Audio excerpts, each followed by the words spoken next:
Well. Hi. Welcome to my first devlog. I haven't done anything like this before, but let's give it a try. So first, let's quickly explain the game, and then we'll go more in depth afterwards. In short, the game is a mixture of Hitman and Payday, without guns and killing, but more focused on stealing, sneaking around, distracting enemies, and escaping/infiltrating whatever your target is in creative ways, with some parkour elements.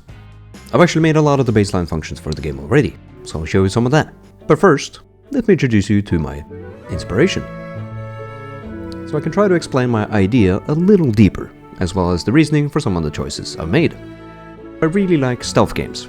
I've played most of them, a lot, and I have enjoyed most of them, a lot.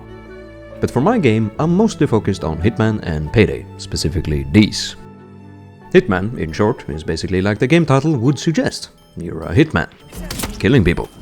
But what makes the game fun, in my opinion, is the freedom of approach. This means that in the majority of the levels you're playing, there are many ways to finish the mission you're currently doing. Would you like to enter the front door, climb through a window, sneak into a garden, use a disguise and act like you belong? There's a lot of options, and that is one of the core elements of what I want in my game. Same goes for the AI. You have civilians that can report you to guards, you have stationary guards, patrolling guards, and enforcers that can see through your disguises. They can also check out suspicious behavior, noises, distractions, etc. And then we have Payday, also the short version. This is a heist game where you rob things. This could be banks, shipping containers, mansions, warehouses with drugs, or whatever else you can come up with. Payday is also similar in how the AI behaves and in the freedom of approach, but it's quite a lot more rigid. I'm looking more at it from the stealing items perspective and level design. And there we go, now we have a little bit of context. So how did I get started? I grabbed the motion matching game animation sample. Turns out, it's very nice. This is character movement made by Epic Games themselves. It has beautiful animations for running around, walking, climbing, crouching, vaulting, and all that good stuff. I wasn't sure if I wanted to embark on this journey just because of this, but I was bored one weekend. And my approach to learning things in life is basically to bash my head into the keyboard until I finally learn what I need. So I started with a tutorial on how to interact with, anything. And that went pretty well. I have a box with some text. So I ventured forward to my next quest, putting a box into another box and hiding said box to climb it. And it worked. I tried it with a little box, and that worked too. And now I was basically sold on the idea of making an entire fucking game. So I thought about it. I pondered. I opened my third eye.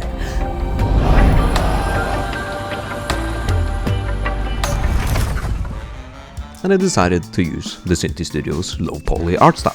And the simple reason for this choice was that I didn't want to sit here and spend all my time in Blender to model everything from scratch, at least not with my first game. I've done a lot of modeling before, but I didn't want that to be the focus, more like a bonus if I needed to change any assets. So I grabbed my wallet and bought the Office Pack. I kept it simple first, to make sure I liked the art style, understood how the objects worked, and that I could actually retarget the characters with proper animations so it didn't look like this. There was some hiccups, but I got it working. Then I proceeded to actually make something you could interact with.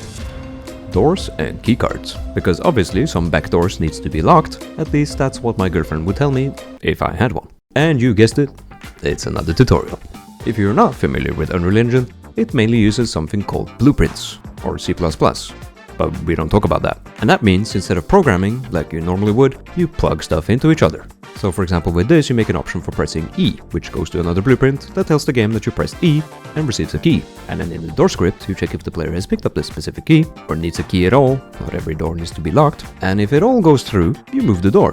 And ta-da, you have working doors with specific keys. So if I pick up this one, it only works on this door, and if I pick up the other one, it only works for that door. Very cool. From this, I created my own elevator doors. From what I learned, they work, kinda, but I know how to fix them, so I'll do that later when I need a proper system. I then tested more assets to check out what I need to alter myself so it fits the game, because I can't just let the player jump through physical objects.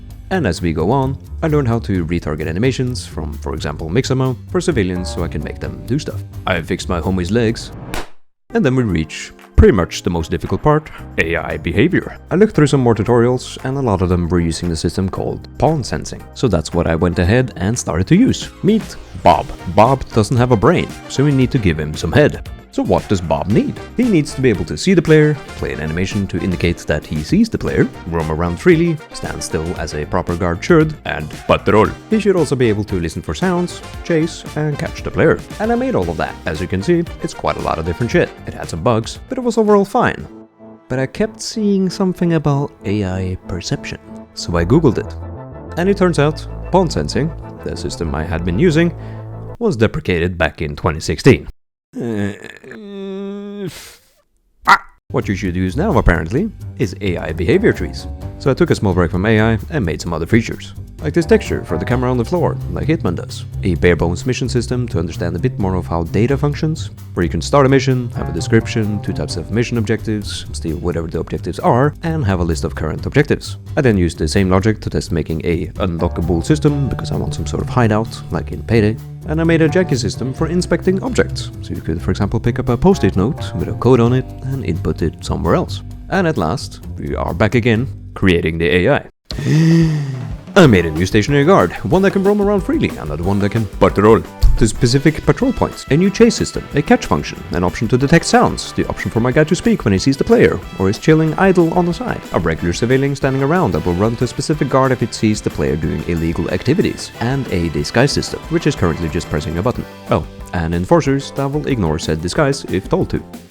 But we're not done yet. I also made a simple main menu system to test how that works. A foley system for different footstep sounds dependent on the material you're walking on.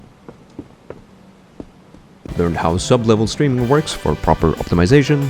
Made a functioning camera AI, a system for distractions like turning on a vacuum, a proper shady test level to make sure gameplay actually feels nice, and bought more very carefully chosen assets for specific level ideas I have in mind.